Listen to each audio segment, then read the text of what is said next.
4000 কাফেরের আক্রমণে 12,000 সাহাবী একসাথে যুদ্ধের ময়দান ছেড়ে দিছে, ছিন্ন ভিন্ন হয়ে গেছে।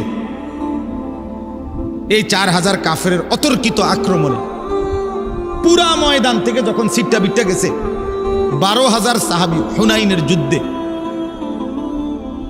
হাদিসের মধ্যে আছে, তারিখের মধ্যে আছে, ওই সময় একা আল্লাহ নবী সাল্লাল্লাহু আলাইহি সাল্লাম ওই যুদ্ধের ময়দানে একাই তিনি দাঁড়িয়েছিলেন এবং নবী সাল্লাল্লাহু আলাইহি সাল্লাম কাফেরদের দিকে তাকিয়ে বলছিলেন এবং সাহাবীদের দিকে তাকিয়ে একটা কথা বলছেন।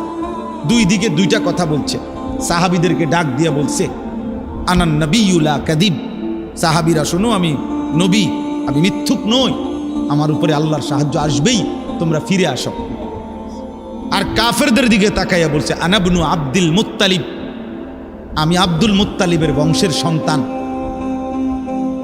আমার বংশের সন্তান আমি আব্দুল মুত্তালিবের। শোনো, আমি প্রয়োজনে একাই লড়ব, কিন্তু আমি পিঠ দেখাবো না, প্রয়োজনে বুক পেতে তোমাদের সমস্ত তীরের আঘাত সয়ে নেব, জীবন দেব, তবু আমি ময়দান ছাড়ব না।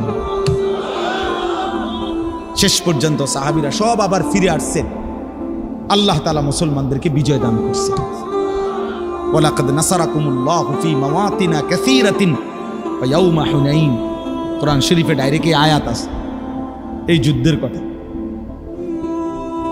তাইলে বাপ, এই সবগুলো উদাহরণ দিয়ে আমার বলার উদ্দেশ্য কি? উদ্দেশ্য এটাই, নিজেকে ভুলে যাওয়া। আজকে তোমরা অনেক কিশোর যুবক ছেলে বাপ, এতটুকু আত্ম উপলব্ধি তোমাদের নাই যে সকাল থেকে নিয়ে রাত পর্যন্ত তোমরা কি করছো। প্রিয় ভাই আমার, তুমি তো একজন মুসলমানের সন্তান, তোমার আব্বা মুসলমান, মা মুসলমান, তোমার দাদা দাদি নানা নানি মুসলমান, তোমার চারপাশের আত্মীয় স্বজন সব মুসলমান।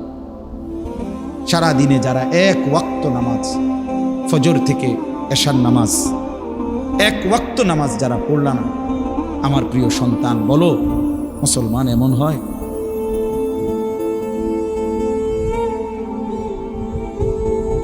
বলো ভাই, রাত অনেক হয়েছে, যেভাবেই হোক, আসলে আমরাও সময়টা আন্দাজ করতে পারি নাই,